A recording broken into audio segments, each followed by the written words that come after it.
throw it over to Troy. And Troy, take it away. Thank you, Ben. Hi, good evening, everyone. My name is Troy Alivio. As you can see from the slide, my actual first name is Theodore. My mom calls me Troy, so I'm cool with that.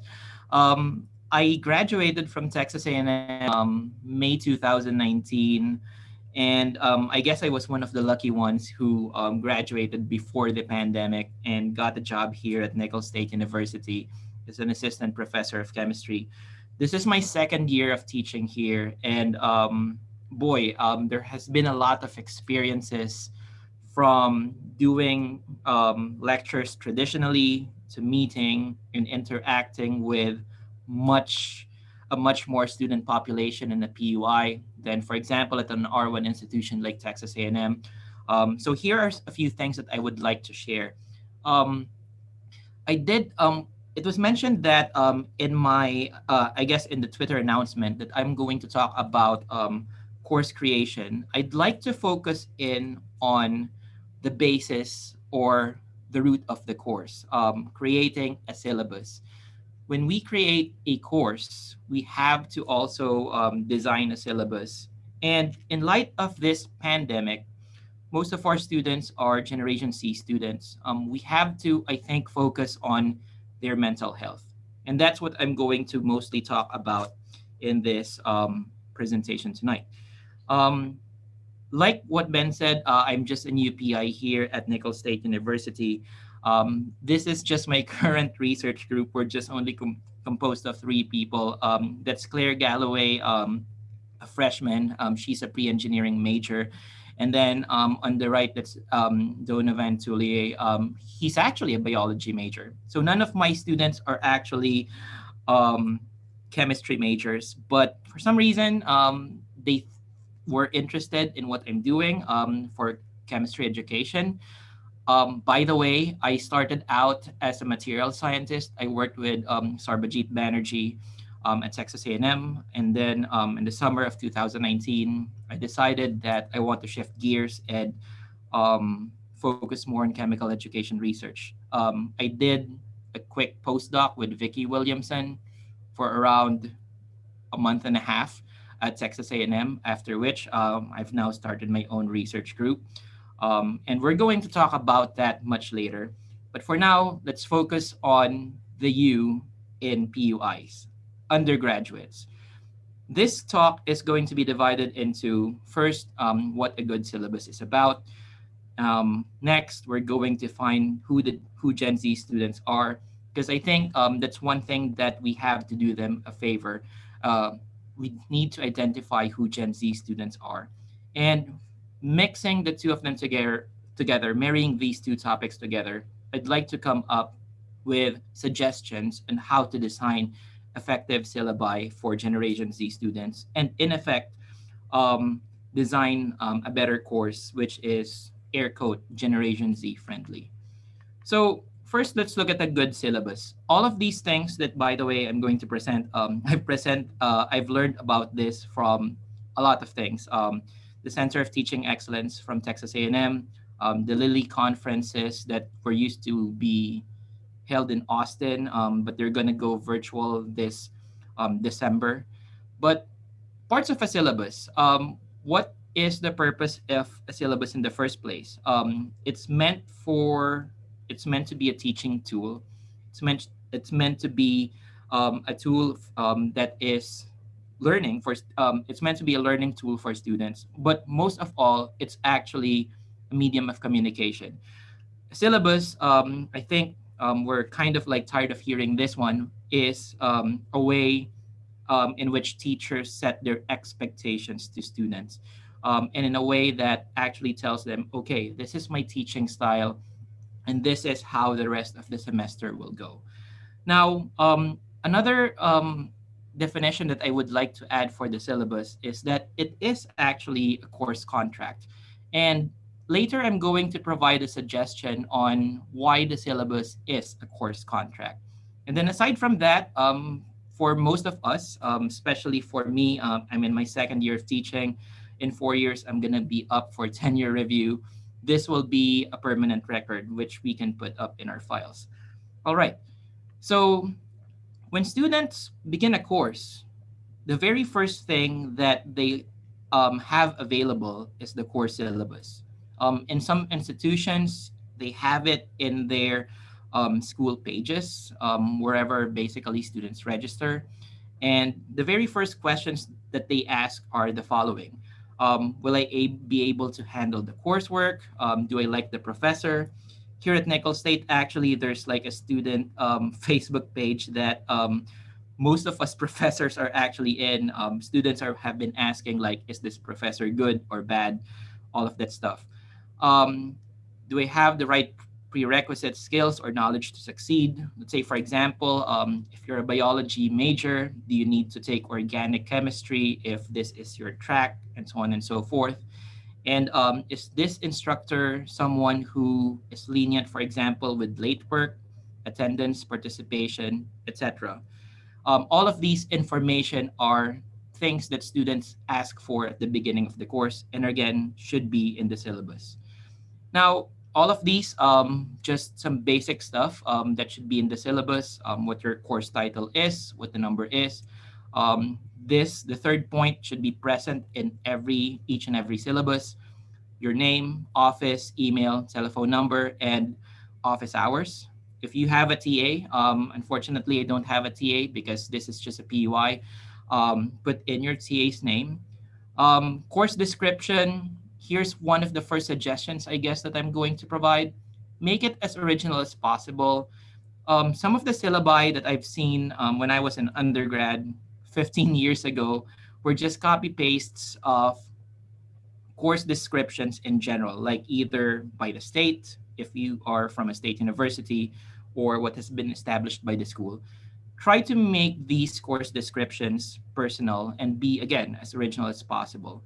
And then put in here any of the required materials. Your students right now, especially with spring just around the corner, um, have a list or want to create a list of what they need to purchase for your classes. And then in some universities, these are required detailed course calendar, attendance and makeup policies. Then you also have the Americans with Disabilities Act policy statement. Now, in some cases, you have the following recommended information: the rationale of the course, how to succeed in this course. I remember my postdoc advisor, Vicky Williamson, she actually has that section wherein it outlines how do you study for general chemistry, late work policies. This one is something that is required for us here at Nickel State, emergency policies, um, because we are a place where we are severely hit by hurricanes. I was just telling Ben earlier, we've been hit by 4 hurricanes just this semester. Our schedule was crazy. Everything was rescheduled. It was a crazy semester. And then this one is something that I learned when I was at Texas A&M when I was working with another faculty as their TA, digital copyright of all class material. In my syllabus, I have there a sentence which goes, everything here from this course is copyrighted. That's it. Some teachers actually like that. Some just find it extra. So if you want, you can also add that in. Now, student learning objectives. All of these things, again, I guess at the first part of the slide are just very straightforward. What do they need to know? This is a hierarchy of student learning. So make sure that when you put in your student learning objectives, it follows this hierarchy. This was presented by Sandra McGuire in this wonderful book, Teach Students How to Learn. I've read this one personally, and I would recommend to you that book. So make sure that all of the goals that you mentioned or all of the student learning objectives that you discuss in the syllabus are actually what you're going to implement for the rest of the semester. Now, how do you present your SLOs or what the tone of the syllabus is will tell you or will tell the students how you are as a teacher. So you can be, let's say, for example, someone who is strict right off the bat, like here are some rules, A, B, C, or you can be a little bit flexible. Let's say, for example, hey, if this is what you want to do, For example, this is how chemistry will help you reach your goals. Okay. This is just one example from a 300 level English course. This is one way to present student learning objectives. And I'm going to discuss later why this is in a flowchart.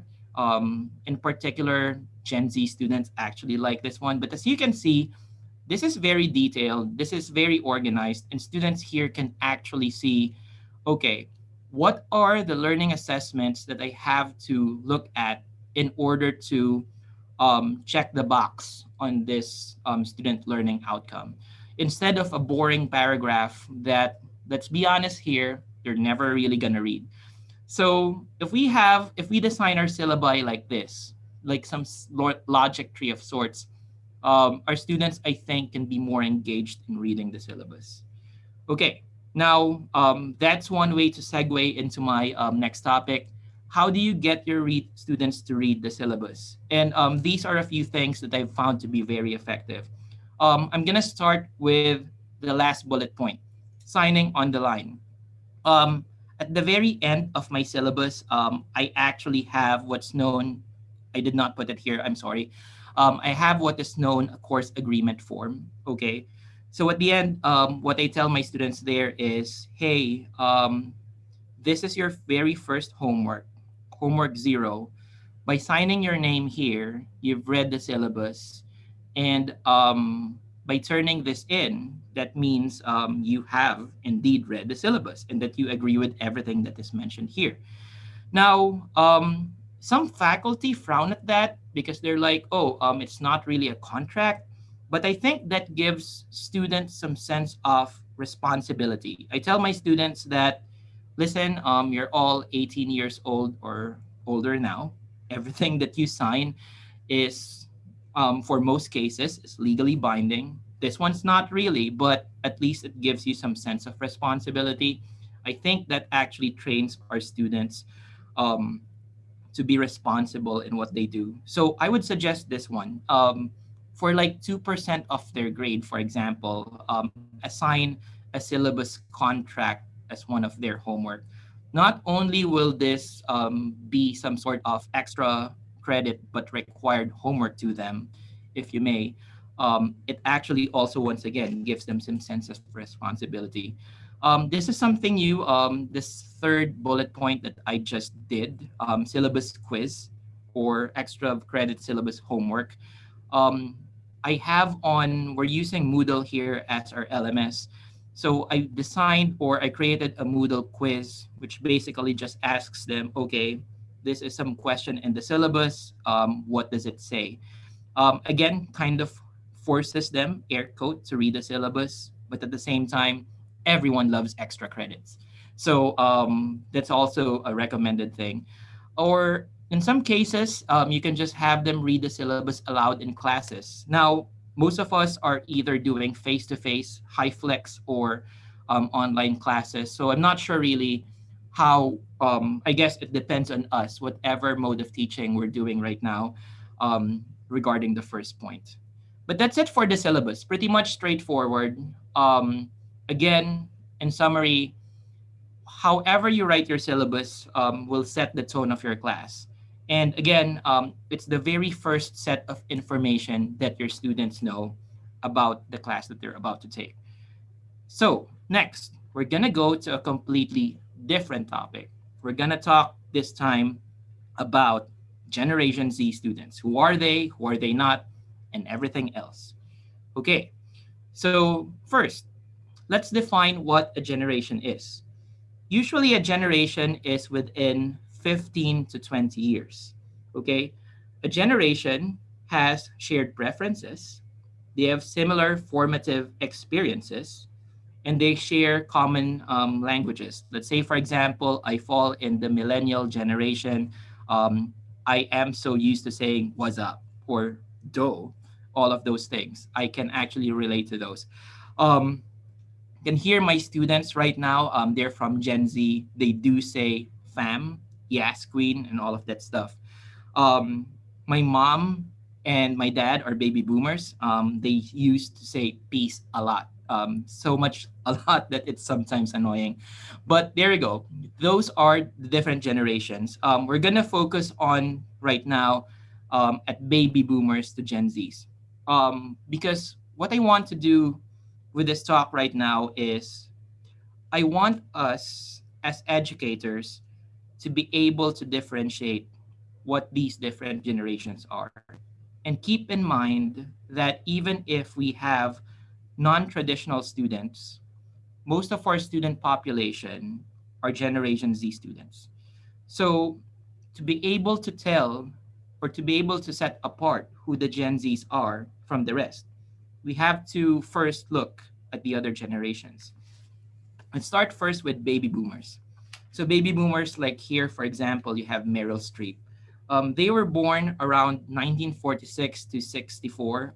They're right now aged 56 to 74.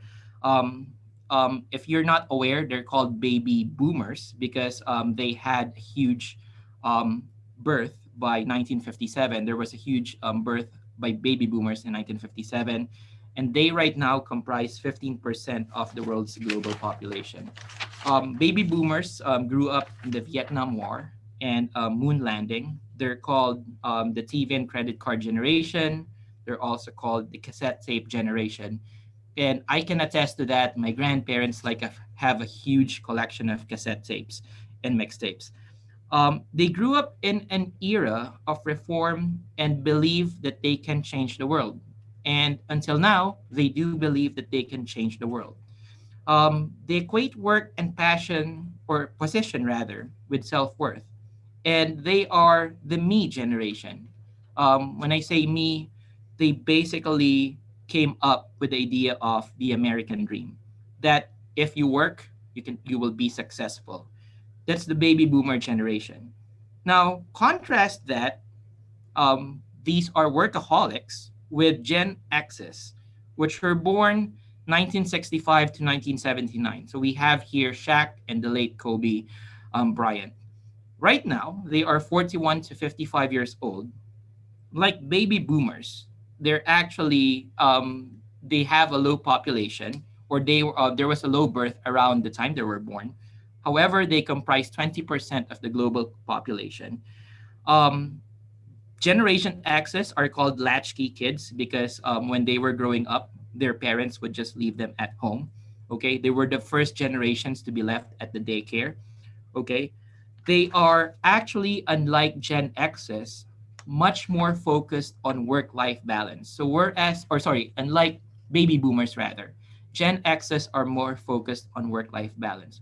Whereas baby boomers just think that if you work and you work hard, you'll reach your goals and you will reach your dreams. For Gen X's, since they grew up with their parents working and they just get left alone for the most part at home, they value this work life balance. They're focused on results. Most of them actually have went on to pursue higher education, and they are technologically emergent. They actually have been exposed to the growth of cell phones and all of those technologies. But no one is much more technology, I guess, savvy than us millennials. Okay, we have here Emma Watson. I am myself a millennial.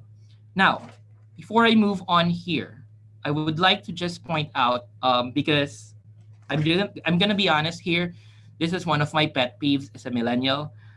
Generation Z's and millennials are completely different generations. Um, Millennials are born 1980 to 1994. I was born myself 1988. We are not traditionally in college anymore. Okay. Again, we are not traditionally in college anymore. I do have some students who are millennials, but most of us have already graduated. Um, we are 27% of the current global population. We're called the Google generation. We witnessed the birth of internet. And for us, every information that is needed to be known is just available up there on Google. Just again, Google it. We're very tech savvy.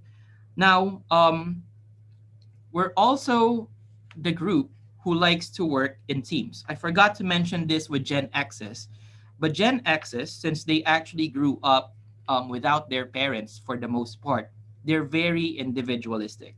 For us millennials, we actually like to work as a group. I remember when I was in college, whenever there was group work, I was like, yes, my grades will be salvaged finally. And if there was no group work, I was like, I don't know how to pull up my grades.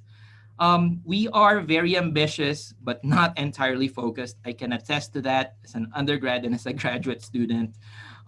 Sometimes I'm like, you know what? I'll do this later, but I would like to graduate. That's us millennials. We're highly scheduled. I actually have two. I'm kind of embarrassed to, I guess, share this. I have two planners aside from the ones I have in my phone. I have a planner which I doodle on for the most time. We are academically pressured. Most of us have gone to grad school, I guess, because of the older generation. Um, what else about millennials? We are very self-oriented. I guess that's why we are ambitious but not entirely focused. But what I would like to focus on here is again, currently and traditionally speaking, we're not in college anymore. Okay, we're not in college anymore. Plus, again, we millennials love to work in groups because those who are in college right now traditionally, and the focus of our talk tonight are Generation Z students. So here we have Zion Williamson from the Pelicans, one of the well-known Generation Zs. Generation Zs right now are aged 11 to 25. They were born 1995 to 2009. I teach first year level chemistry, and most of my students right now were born 2002. So for the next 7 years or so, we're going to have Generation Z students. I just wanted to point out earlier the difference between millennials and Gen Zs because again, one pet peeve of mine is whenever I listen to, I guess, the TV or anything else in social media, people are like, oh, yeah, these millennials like to do this or like to do that. I make a joke actually that, hey, for millennials, we don't eat Tide Pods. But again, that's just a joke. The focus of this talk, after all, is for the mental health of our Gen Z students. But there you go. I think it's important to differentiate who Gen Zs are and who millennials are because we're doing Gen Zs a disfavor if we don't define them for what they are. So they are currently a third of the world's global population. They are digital natives. They were born with cell phones on their hands. Okay, if you take away their cell phones, as we will discuss later, they will die. Okay, they are very tech dependent, and unlike millennials, and much greater than Gen X's, Gen Zs actually like to work alone. They're very individualistic, very individualistic. I did a survey with a few students. They actually hated group work. They wanted to just study together. Whenever I ask students, especially for chemistry, how they study, some of them are like, I don't have any study buddies. I just study by myself, and I believe that's enough. Now, among the wonderful traits of Gen Zs that I have actually learned to admire, they value diversity. There's actually a few quotes from one of these references which I've seen, which says, "Well, Gen Zs actually don't know diversity because they are themselves very diverse. They like to multitask, and this is something that I would like you to reconsider as you start to develop your courses in the spring. We're going to um, we're going to discuss that later, much more. And they are realists. Unlike baby boomers, they're who are idealists. Gen Zs are actually realists. Now, those are the different. Sorry. Those are the differences between baby boomers, Gen Xs, and millennials and Gen Zs. Now, I'd like to zero in on Gen Zs because there's a lot to talk about them. Okay, they were born. Remember that there is an event which defines a generation. For the millennial generation, my generation, the one that defined us was the Gulf War, I believe. Now, for Gen Zs, What actually has defined them will be a lot of things. The 2001 9/11 in 2001, recession and unemployment in 2008, and basically worries on education inflation. Believe it or not, Gen Zs are really, really stressed out. They're stressed out so much on current topics that they hear in the news right now: gun violence, immigration, sexual harassment, suicide rates, grade pressure, and also other stuff that is discussed in the news, climate change. And my students themselves have told me this one to 2 weeks back. They were like, I'm so stressed about elections. I'm not sure how I can study for the test. So here, I'd like to, I guess, have everyone remember Gen Zs are actually reported, according to the APA, as the generation with the poorest mental health. As early as fourth grade, Gen Zs actually already think of credit card debt. As early as fourth grade. I'd like you to just imagine that. Because when I was in fourth grade, the only thing that I would think about is I hope I get some snacks from my mom. That's it. And some allowance money. But right now, Gen Zs are worried as hell with their mental health. And these are some common stressors, as we have discussed earlier. Notice that Gen Zs are not only stressed more on money, they're also stressed more on health related concerns. They're equally as stressed as us with the economy, and they're very stressed with work security as well.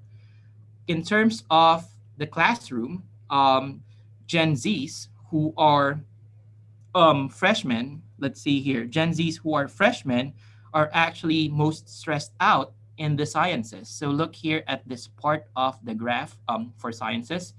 This pink, or sorry, not pink, but purple line denotes that Generation Z freshmen are the most stressed out in the sciences. And that's very true. I've seen that really um, in its reality in the chemistry classroom. So Gen Zs are really stressed. What adds them or what makes them less stressed? Their coping mechanisms makes them less stressed. And their number one coping mechanism is by just retreating into the online world. This is a Maslow's hierarchy of needs for Gen Zs. They need Wi-Fi all the time. They need a fully charged phone all the time. And this is something too that has been researched by the APA. 55% of Gen Zs will stop functioning without more than 4 hours of the internet. I remember 3 weeks ago when Hurricane Zeta hit southern Louisiana, a lot of my students were freaking out when they lost power. They were like, I cannot do my online homeworks. That's the very first thing that actually came to their mind. I cannot do my online homeworks. I'm so worried about it. How do I keep in touch with my professor? 25 Around 23% of them demonstrate behavior consistent with addiction. And again, they simply can't just take out their hands off their phone. But is there something that we can do as professors? So this is where I'm going to marry these two seemingly different topics. How can we begin course development by first setting an effective syllabus for for Gen Z students? And I'm going to divide this next topic into three subsections: setting expectations, establishing communication, and normalizing mental health, which I think is the most important part in this pandemic, which we have no idea when it will end. First, setting expectations. The following that I will suggest or that I will be talking about are just suggestions. At the end of the day, it's still up to you to design your own syllabi and to design your own courses. But I guess what I wanted to talk about right now is now that we realize that we are not Generation Z students, now that we realize that I am a millennial and my students are Generation Z students, I hope that from here we can see the differences in at least traits. So, for setting expectations, for Gen Zs, you want to be brutally direct to the point. In a chemistry classroom, tell them that college chemistry is not the same as high school chemistry. I've been telling this with my students, and I've seen this anyway, that some students who even took AP chemistry perform poorly in my class, and some who are actually who haven't taken chemistry at all perform wonderfully in my class. And of course, there's a lot of people in between. So tell them right at the very beginning of the class, hey, this is not a simple appreciation course. This was my problem when I was actually beginning here at Nicholls State. The course title for our Gen Chem 2 was Introductory Chemistry. And one of the teaching evaluations I got was he teaches too much content for an introductory course. After that, I actually put this line in my syllabus. This is not an appreciation course. This is a course which will require you to think critically. And the pace of the course will be faster than high school. So you need to be on top of your homework every time, all of that stuff. Um, there's actually a paper that was published by my postdoc advisor, Vicky Williamson, on the timing of homework completion and success of students in general chemistry. I can provide a link later on the YouTube channel when this is posted. But basically, the paper says that students should do their homework at most 4 days after the topic is discussed in the classroom. Otherwise, um, their performance in class suffers. Number two, in being brutally direct to the point, be clear that cheating is cheating. Put these things in your syllabus. Tell them that if you see them collaborating in Facebook, Snapchat, GroupMe, and you can either add like all of those new social media apps that they have, TikTok, I don't know, WhatsApp. I'm not really updated myself on those. Put them in the syllabus as well. Make sure that they are clear because your students will actually appreciate clarity. And this will actually help you too in case you have some suspected cases of cheating. I encountered this myself when I was teaching in the spring, when everything suddenly went online. I have a few students of good character, very sincere character. They were my top students, but they were caught sharing notes on the exams that they were supposed to be taking individually. They did not know that it was cheating, and they had to actually like tell them it's indicated in the syllabus. Communication, even if it's online, is still considered cheating. Um, we gave them a warning, and then now they actually know the rules now. So what else? Be specific with the syllabus, even if you have extra credit guidelines, for example. So let's say, for example, for me, I put this in here. If you are a note taker, we do note takers in the school, you're going to get extra credit. If you join the chemistry club, I'm actually the chemistry club advisor here, so I kind of like help the officers. You're going to get this in this incentive. If you do some outreach activities, you're going to get this extra incentive. So be very specific with how they can get these extra credit. Now, for the extra credit itself, you can just announce that in email, but just tell them, hey, there are these extra credits for you to help you improve on in your performance. And sometimes you will have a bad day in class, but here are some ways in which you can pull up your grade. Okay. Um, Also, be indicative in your syllabus which assessment carries the most weight in your grades, especially for the spring. Let them know whether you're going to do fully online, flipped, or hybrid. I've been doing flipped classrooms this semester, and it's my first time to do a flipped classroom. I'm so happy that my students are patient with me. Um, Tell them what a flipped classroom is because they don't know what a flipped classroom is. Tell them what the merits of a flipped classroom is as well.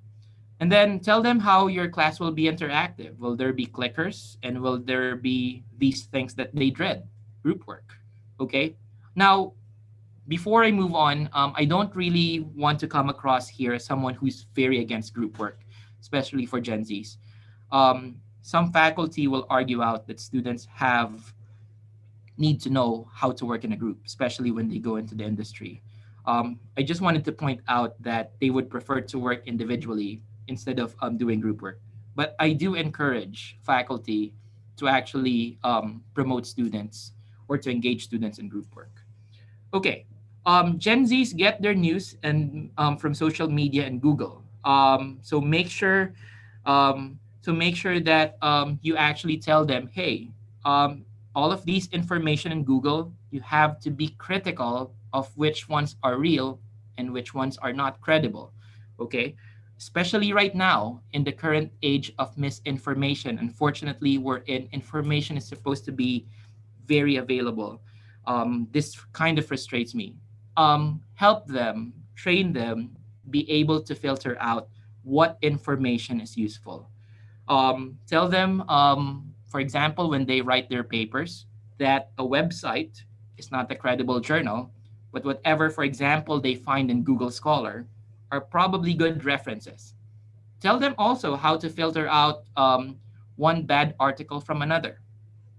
Now, your students hate reading textbooks, and commit to just using. If you have a required text, make sure that you actually stick with it. Um, if, for example, you have homework systems such as MindTap, which is what I'm using right now, or Achieve from Macmillan, those are actually good homework systems which sort of force the students to read their textbooks because the homework questions are embedded within the text. The only disadvantage of these are these can be pricey. So maybe you can set up a deal with your publisher or whatever in helping out your students get these resources. Okay, have a detailed calendar in your syllabus, even if it will change anyway. Say, for example, this is my detailed calendar last summer. Again, some of the schedules here have changed, but it actually helps them to have this detailed calendar to organize their things. Always remind them of the deadlines, even if they have the syllabus, even if you assume that they read the syllabus. Constantly send them an email. What else? The syllabus is a contract. I think this is what I was saying earlier. This is my course agreement form. So as you can see here, um, if students actually sign this, they just get 20 points in, or yeah, 20 points in their first homework. And then that if they don't do this, um, they're gonna get a zero in their homework. I add this line: if you ask me any questions, I will invalidate your homework score. And that kind of actually really helps them read the syllabus and understand the syllabus. Because again, reading the syllabus helps them know what your expectations are in class. Okay, next, let's go to establishing communication. Gen Zs actually love face to face communication. And I know that this is contradictory to what we have right now in COVID, with COVID and stuff. I think what I wanted to just say here is with this current pandemic, make sure that you are available all of the time with your students. Make sure that if they want to talk to you, set aside at least like 5 minutes for them. Talk to them. Again, if you can meet face to face at a safe distance, why not? Right now, at our school, we're privileged to have face to face classes. Cases have been firing up sometimes, but for the most part, we have finished the semester, about to finish the semester strong. So, whenever you can talk to them face to face, that would be great. This is something that has been gaining traction, I guess, on a national scale or global scale. I suggest that we stop calling office hours. Let's call office hours student hours instead. Here's what I tell my students: office hours are hours that I spend in my office alone watching cat videos on YouTube. Student hours are office hours that I dedicate with students and discuss with them the topic at hand or just talk to them in general. I have received such a good feedback from this one. Students are like, oh, I like how it's called student hours because it's so personable. I like how it's all about us and not just all about you, I guess. Um, in establishing a lot of communication, use a lot of graphics. Let's say, for example, this one. I put this one in my syllabus. Everyone loves PhD comics. Make sure that you put in those funny GIFs that you have in your slides. That will actually catch their attention in an otherwise for them boring lecture. Put in those jokes as much as possible. Gen Zs expect instant emails, but they do not check their email. This is funny. So in class, every time, tell them to check their emails. Send a lot of emails. And when I say send a lot of emails, don't spam them with emails. Just send a decent amount.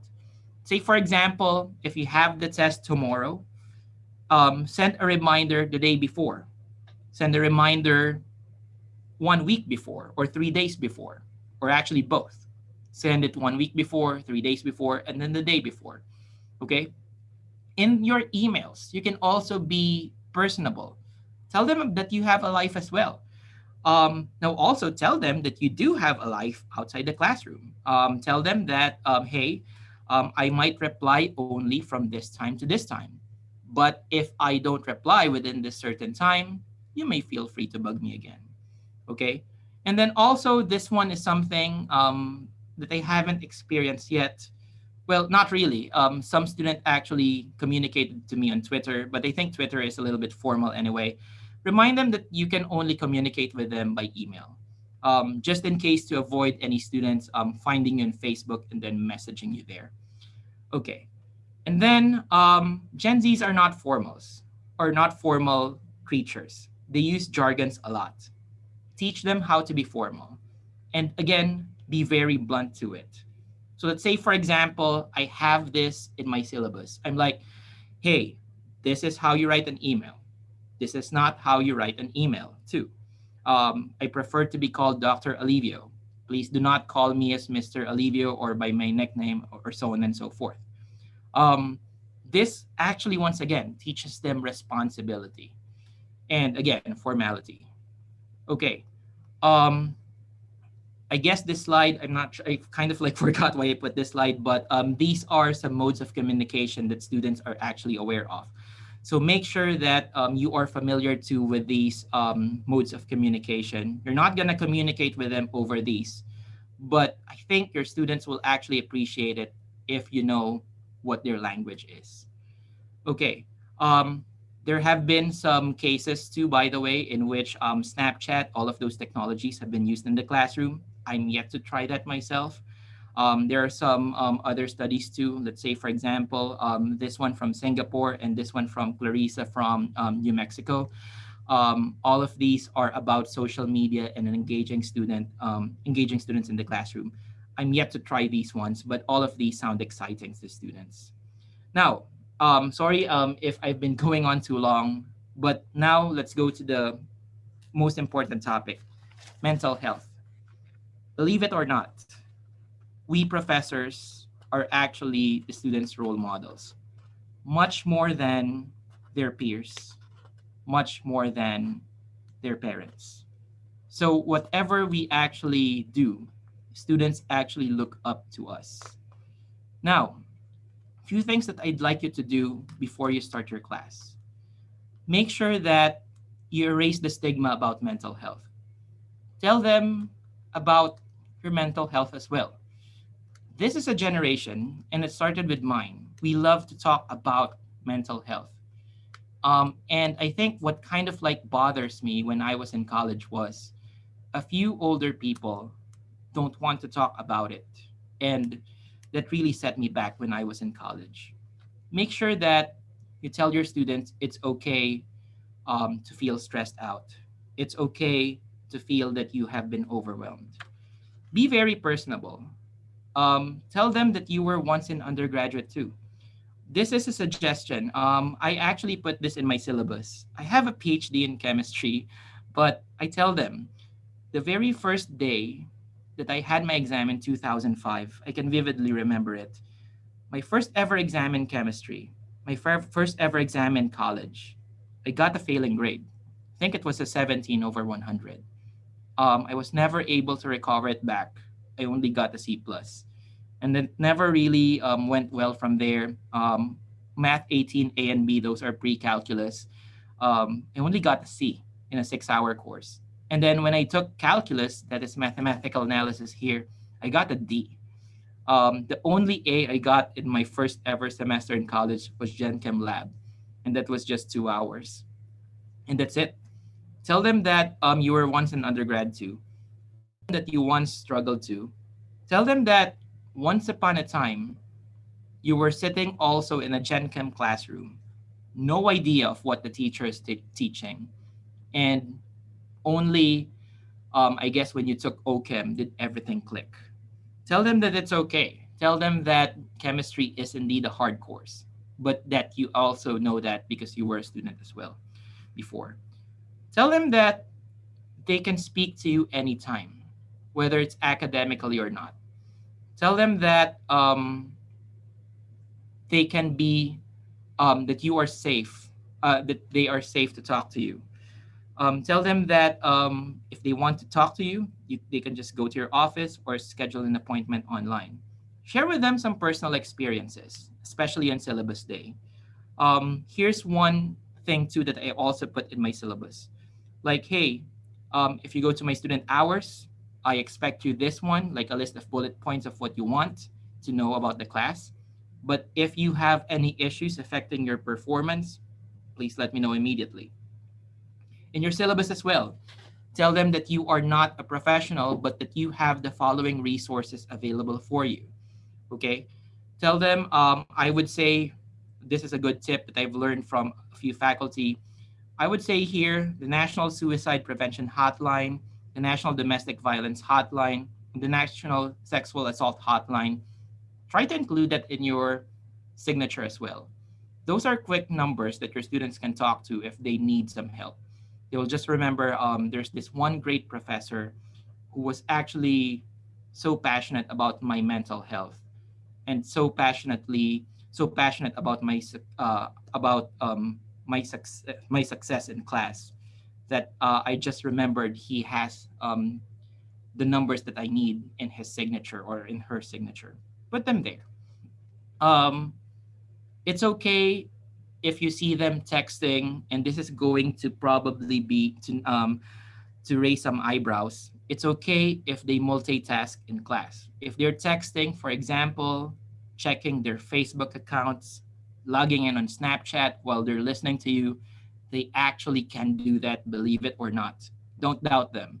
Okay? Once again, these are people born with cell phones in their hands. Don't separate what they love from them. Let them do their homework in class. I've erased this part already of my syllabus for other than note taking. So let them do it. I mean, if of course, for example, it's too addictive, then you'll have to intervene. But for the most part, let them retreat to what they know, to their happy place. Let your students customize the syllabus. Now, I put customize in air quotes because I mean, I guess for this one, I tried this one last spring. I told them, hey, you can move around the test. Okay. Here are some proposed schedules. I have their dates 1 week before or 1 week ahead of my target date.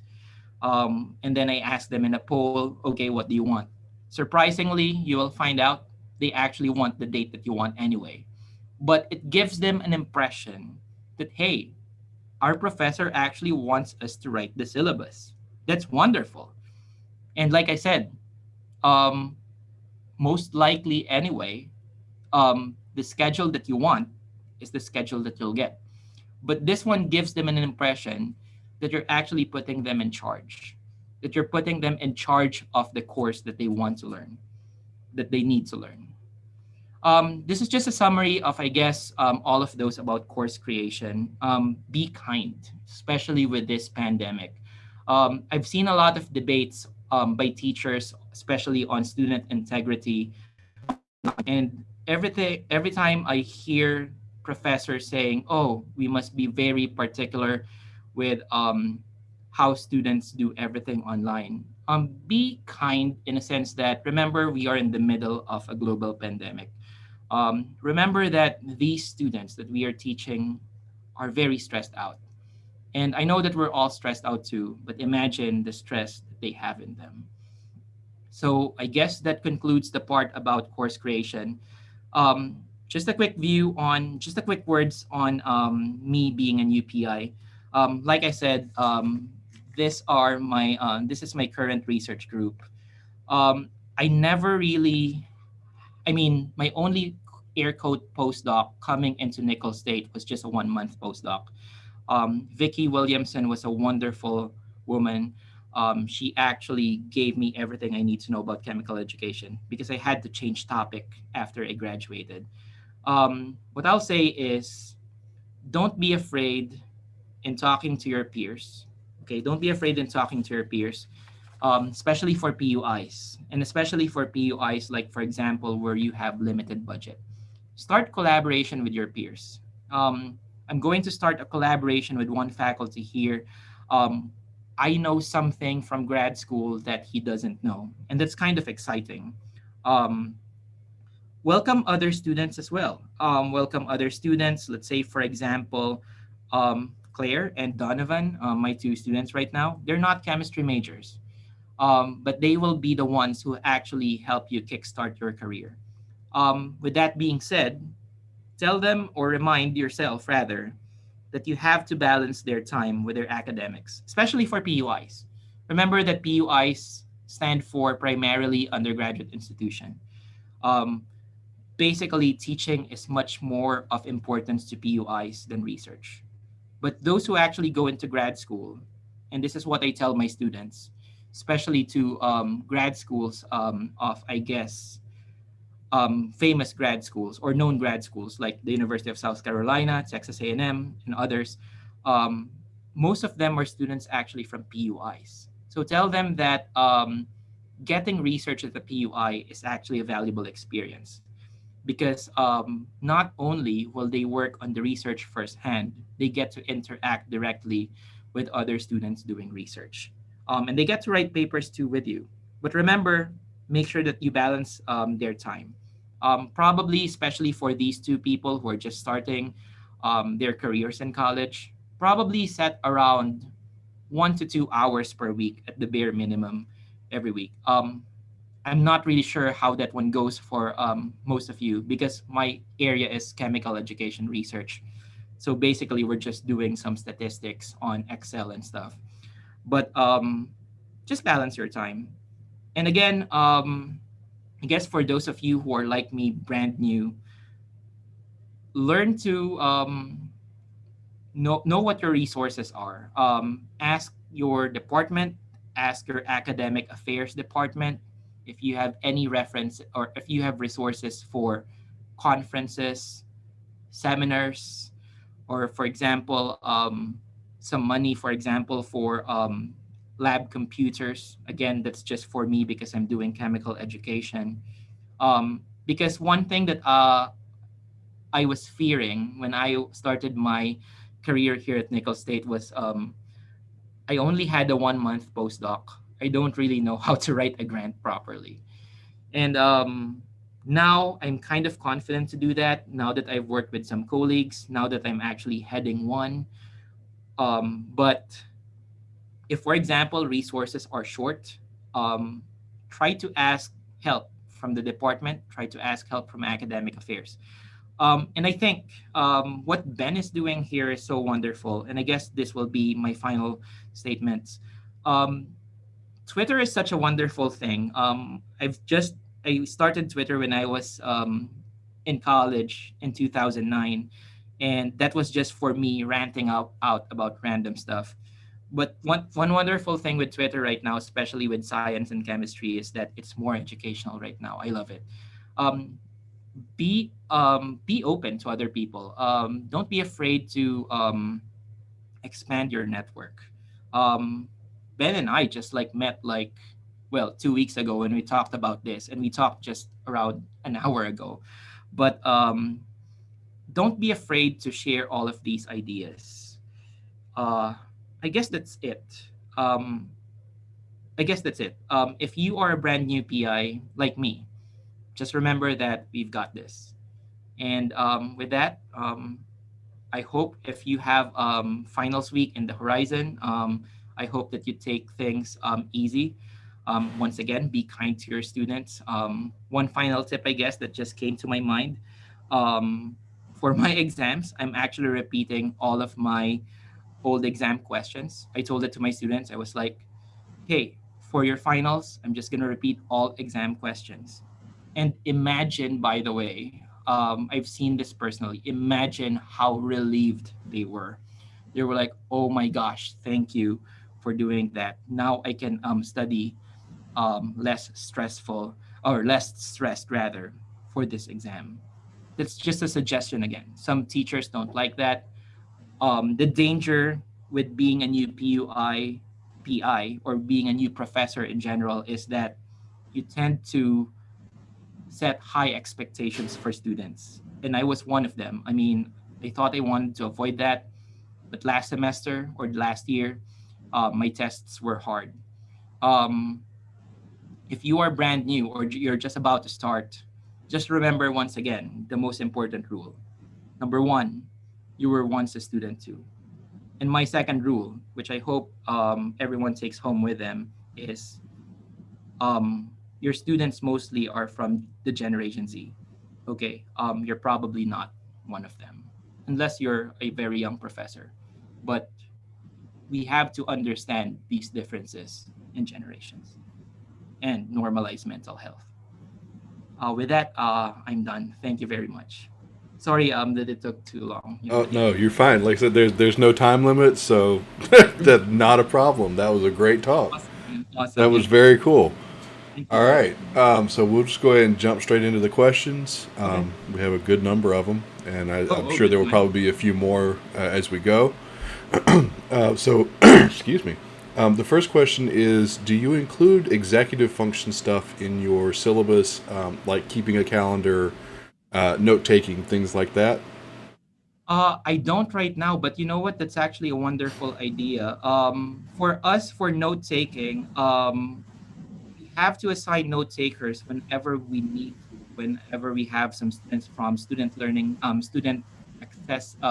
access center. That's what we call Hmm. our disability center.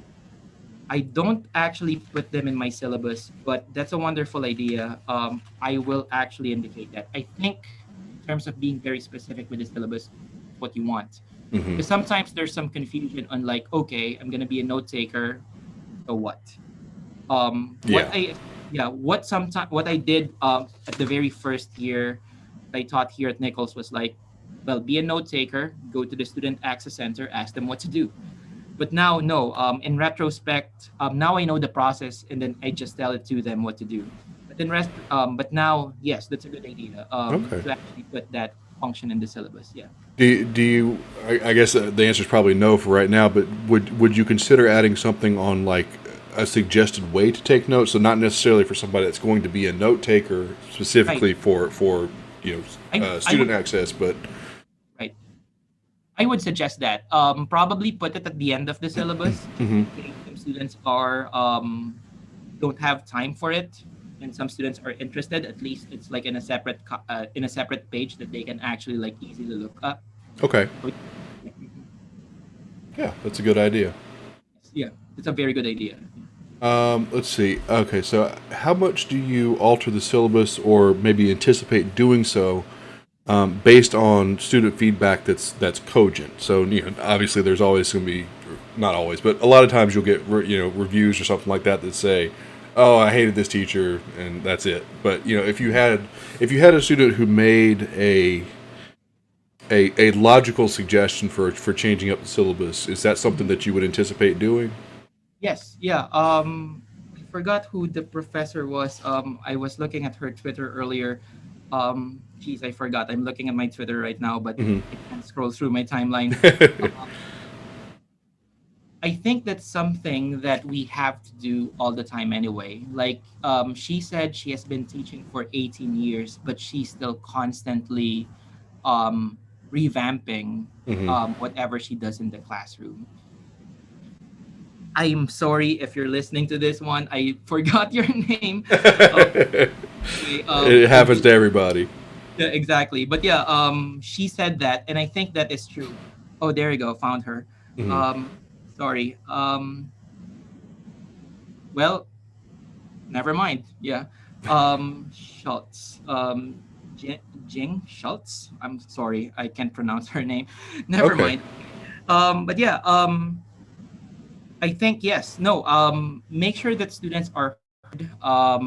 Make those changes. Of course, applicable to students. I Hmm. mean, not of course. For example, some radical changes, for example, that they'd like to do. Probably, like for example, hey, I want the finals to be completely canceled. Yeah. So not as bizarre as that. Sure. But let's say, for example, if they tell you, hey, I think the homework needs to have a greater weight or a lesser weight on the course, yes, that's something I think that you should incorporate. And Okay. again, as long as as it's within reason. Sure. Okay. That's good. Mhm. Do you think so? I remember on one of your slides, and I should have noted which number it was. You had the percentages for each generational group Right, that said that they had felt stressed over in the last, I think it was like the last month or so. I forget. right. It might have been, yeah, the Not sure. one, the next one after this one. That one. Yes, this one right here. Right. So I'm wondering, I don't know how much you know about the background on this, but do you think willingness to admit being nervous and stressed factors into the reported results? Because I know, for instance, my parents, they were probably more open and honest about things than a lot of people in their generation, but even still, I didn't, I'm finding out things now about what they were really dealing with back then when I was a Right. smaller child, and I had no idea. Right. So I'm curious if you have any thoughts on that as well.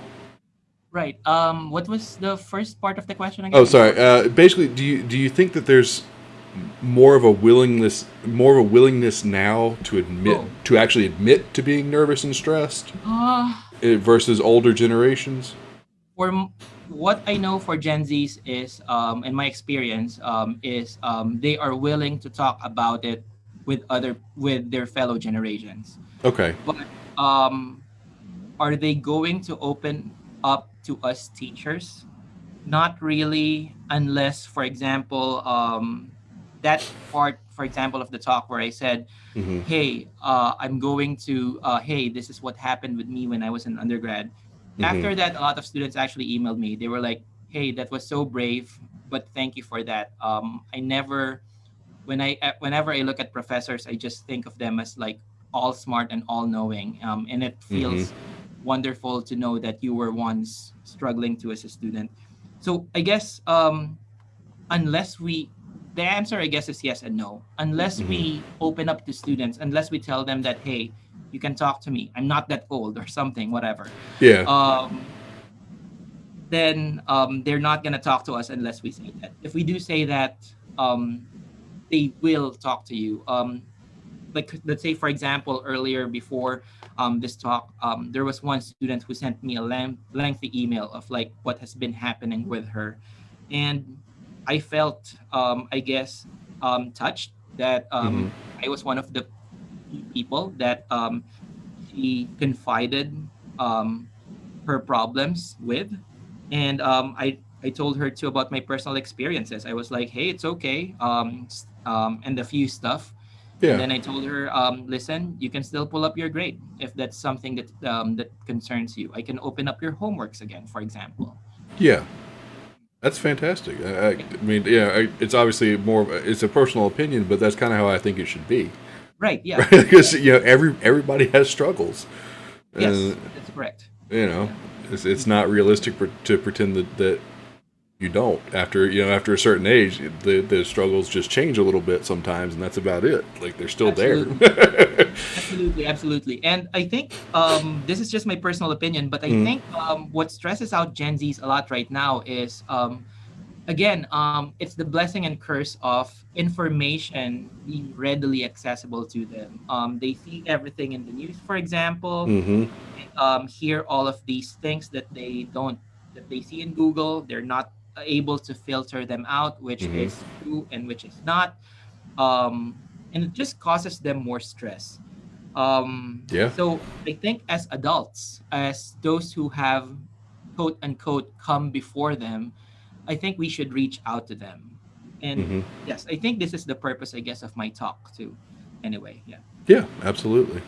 And that kind of leads into the next question. This one actually came from another professor who's at Oh, a PUI, Kyle, okay. and he wanted to know, and we sort of touched on this a little bit already. We can expand on it some more. Do you think that teachers opening up about their mental health struggles to their students help the Gen Z students? And he says that he's been honest with his students about his own mental health struggles when they're having a tough time. Um, so the question is, does it help students? Yeah, basically, like, do you think that teachers and professors opening up about their own personal mental health struggles helps their students sort of basically helps their students feel more comfortable and Uh, feel better about the class, maybe? I think my answer will be yes to that one. Mm-hmm. This is something too that I wanted to share in the group. I actually told my students too that when I was in undergrad, there was a moment in time that I wanted to commit suicide. Mm-hmm. And I was at my lowest of lows. I also told them too that when I was in grad school, there was a certain time wherein I did not get any work done because I was so depressed with breaking up with my girlfriend of 4 years Mm-hmm. or ex girlfriend of 4 years. Um, yes, no, I think that actually helps them open up more because these are the personal issues Mm-hmm. that actually affect their performance in class Yeah. that they will never ever tell you because they think you will never understand. So every time you actually open up to them and tell them that you were once that kid too, who Mm-hmm. struggled a lot, who had all these ups and downs, they'll be more than happy to warm up to you and be like, hey, um, I was not able to do my homework because, let's say, for example, I broke up with my boyfriend, for example. That's Mm-hmm. one of the things that my student earlier told me. And he was my high school sweetheart, for example. Oh yeah. That actually means a lot. Oh yeah. And then I tell them, hey, I've had that experience too in grad school. I was not able to do anything for an entire Mm-hmm. semester. My advisor was not happy. But listen, we can still move on from that. And here are some tips that can help you improve on your life. Let's say, for example, Mm-hmm. number one thing I say, I'm gonna be a little bit personal here. I'm sorry, Yeah, that's is fine. hey, yeah, hey, there are plenty of fish in the sea. Yeah. Work on yourself. Be good in your academics, and the rest will follow. Yeah, that's what I Yeah. usually tell my kids. Yeah.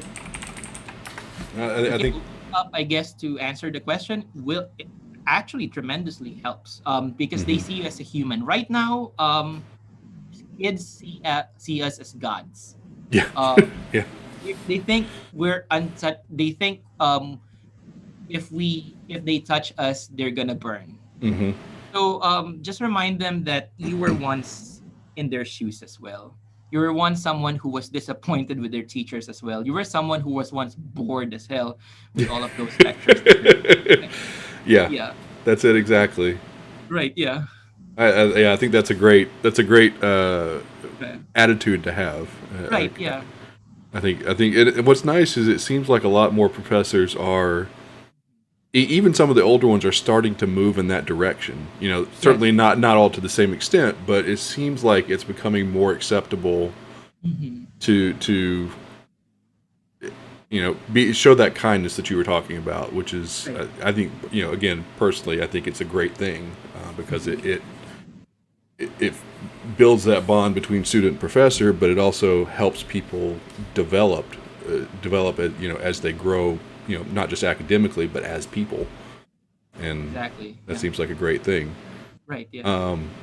Okay, so you talked a little bit about homework, and I was curious on your opinion about how much should homework be spaced out. And to give an example, when I was going through chemical engineering, it was fairly common for a homework. You basically would get a homework set, and it would be due, in a week or in 2 weeks or something like that. And the idea was that it was a little bit larger. Maybe like the total amount of work was larger, but it was spaced out such that you had plenty of time Right. to get everything done. Obviously, if you put it off to the last minute, you'd be hurting. But you know, that was sort of the idea. So what do you think about that? Um, right now I have 8 online homeworks. They're spaced out every other 2 weeks, 2 to 3 weeks, let's say. Um, and my deadlines are actually very flexible. If my kids say, hey, can we get an extension? I just extend it for the rest of the class by like two Mm-hmm. or three days more. But I would say a good healthy way to work on the homework is around 2 to 3 weeks. Now, Okay. to add to that question, this is one thing that I learned, and I guess this is a warning, not really a warning, but like a friendly advice to those who are starting out like me, especially in their first years. Don't give too long homeworks. Mm-hmm. I mean, they're undergrads. We have PhDs already, or we have Mm-hmm. advanced degrees already. I remember way back at the very first semester that I taught, I gave them like 40, 50 questions in one homework for 2 weeks, Mm-hmm. and they didn't like that. Yeah. Yeah. Right, yeah. And right now I have like around 10 to 15 to 20 homeworks. I think my maximum amount of questions right now that I've reached is 25. Okay. Um, and with the flipped classroom approach, since we do it in the class, some of them are happy with it, some of them are not. Sure. Um, but I mean, the flipped classroom basically anyway will be it's something that's a few students like, and it's something that a few students don't like. So Mm-hmm. that's okay. But Yeah. I think around that number, 15, 10 to 20 or 25 at the maximum, and Mm-hmm. give them 2 weeks to complete it. Okay. I think I'm going to, once you post this on YouTube, I'm going to post the link um, of that paper by Vicky Williamson, Yeah. um, Absolutely. advisor, because it tells there that students should do the homework at most again 4 days. Mm-hmm. And here's one thing too that I share with students. I think this is something too that will be wonderful for everyone. I tell my students, instead of actually 4 days, do the homework within 12 hours after you leave the classroom. And Mm-hmm. here's my analogy. I tell them, if you have a personal loan that you are going to pay off, let's say, for example, $345 a month. If you pay the full amount, it puts you in good credit. Mm-hmm. Now, for example, you pay 350, a little bit over. It's actually not that much, but you're actually erasing a significant portion of your compounded interest, Mm-hmm. which is a large amount of money, by the way, that you did not even borrow. Now, if for example you pay $400 instead of 345, you're basically completely erasing the compounded interest. Mm-hmm. And I tell them, how does that mean in terms of your homework? The earlier that you do your homework, the earlier that your short-term memory converts into long-term information. And I've seen some students actually, I mean, I'm yet to publish a paper on this one. I'm yet to collect data on this one, but um, for the most part, students have told me, "Oh wow, that advice of yours actually worked. Like after I did the homework, everything just clicked, even though in the classroom it did not." So I think that's something to remember. Keep it within 2 weeks, but tell them to answer it immediately. Yeah. I think that's good advice. Right? Yeah. Hmm. Okay, and so we've got so this is another question here. Uh, so, do you think your students are going to read through all these expectations in the syllabus, and do you have some No. tips on how to use visual tools in your syllabus to make it more interesting for students? No, for those, no for no for all of those words that are gonna be set for expectations. Mm-hmm. What I would suggest will be, I can also upload a few. Well, yeah, I can send you, Ben, like I guess by email, like a few examples of a few Sure. syllabi that I've collected. Okay. Some of them have like graphics, like um I don't know how to describe this, but like make your syllabi as interesting as possible, like as colorful as possible. Don't just put texts. Yeah. Put Yeah. put a lot of images. Put a lot of images. If, for example, you can, instead of typing a sentence, you can just put them into words. Like, say, for example, like a cartoon. Like if you may, for example, for a flow chart in an image in Hmm. an article that you're writing, then do it. Um, Yeah. this is something that came to my mind right now. Use probably emojis. I mean, they're using emojis a lot. I'm using emojis a lot. Now, I'm yet to explore that, how that will be beneficial. I'm a little bit iffy to it myself, but that was just a random thing that they came up like 5 seconds ago. Be creative with that. Hmm. I guess really visuals. That's what I usually have. Visuals, visuals, visuals. Put some random gifs that you find in the internet. Let's say, for example, I don't know. There's that visual about that cat who's hissing at a lady, or that GIF. Sorry, meme, not GIF. Yeah. There you go. I find that funny all the time. Be creative in what you're gonna put there. Probably like the cat is hissing at the lady because I don't know. Hmm. Do this, do that. I don't know. I'm sorry. I'm running out of words. Hey, you're fine. Don't even worry Yeah. about it. But yeah, there you go. Put some memes because that's what they are most familiar with. Okay, that's good advice as well. Right, right, yeah. And I thought you should know that the people in the chat tonight are overwhelmingly PUI Oh, professors. So okay. you are well backed up tonight. We've also discussed and discovered that we are pretty much all millennials. Oh, oh, there you So go. Yeah. yeah, Millennial represent. that's Yeah. right. Yeah, millennials are banding together right now. Yeah. I would just like to say this, I guess, since this is a very open chat. When I came here, one of the, I mean, she's a very good person, but one of the, I guess, one of the admins here was like, "Oh, we need to address how these millennials are not studying well." Blah blah blah. Uh She huh. made a comment on like our new faculty orientation, and I was like, excuse me, I'm a millennial. Yeah. Have to say that because, and I've never actually felt that that was really important until I discovered these things about Gen Zs. Because if we Hmm. keep on equating millennials to Gen Zs, we will never really get, I guess, what their struggles are in, or what they struggle in rather. Yeah. We'll never, because we're a completely different generation from them. Oh yeah. Like we love to work in groups. They don't. So knowing all of these stuff will actually help us indeed design um, all of these, all of these courses for them. Hmm. Yeah, I think that's a really good point. Right here. Mhm. So I say I'll check with the chat there. If there's any other questions, go ahead and get them in. But in the meantime, I will go ahead and preemptively say, Troy, that was a really interesting talk and Yeah. I think a very valuable talk. Right. Yeah. Uh, and so yeah, Thank you I very much. appreciate you taking the time to present it. Like I said, it was really cool. Right. Uh, Yeah. To everyone, I'm actually going to upload. Well, I actually have a copy of this one in my website. I guess I'm shamelessly oh promoting yeah, my. shill away, man. Go ahead. Unfortunately for this website, this one is not really available in Google, but it's this website sites that Google.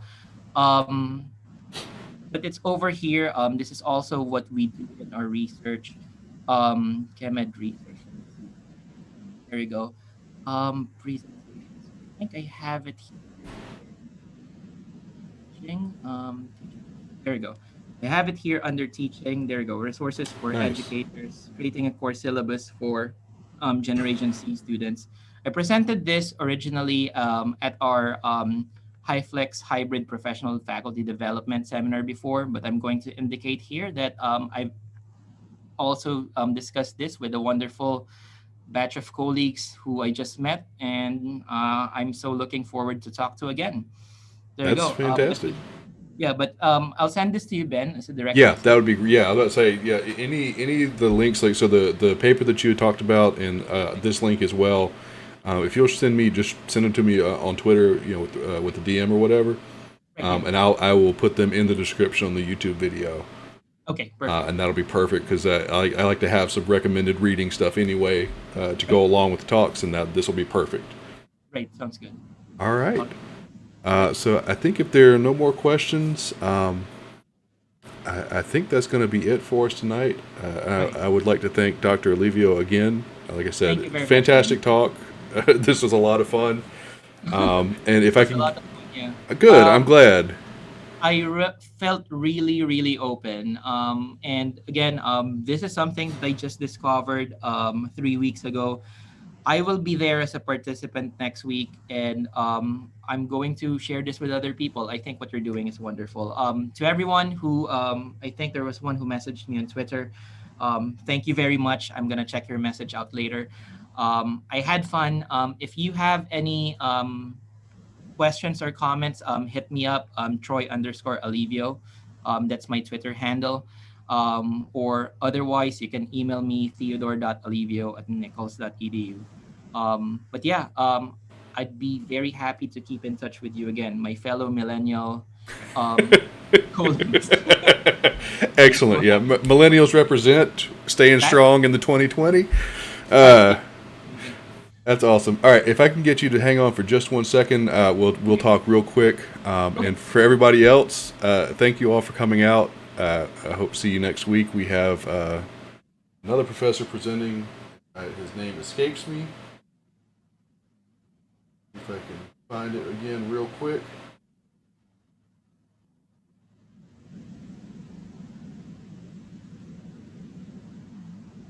Oh yeah, we have it's Dr. Tomislav Fischik from McGill University talking about green chemistry by a solid state. As I recall, it was his student Isaiah Spate, or what his it was a summer student of his Isaiah Spate who spoke a couple of weeks ago, and I believe he's going to be talking about compounds that blow up. So that should be very interesting. Um, and I hope you will all come back out next week and join us. And in the meantime, have yourself a great weekend. Please stay safe, wear a mask, and have a Mask. great night, everybody. Bye, everyone.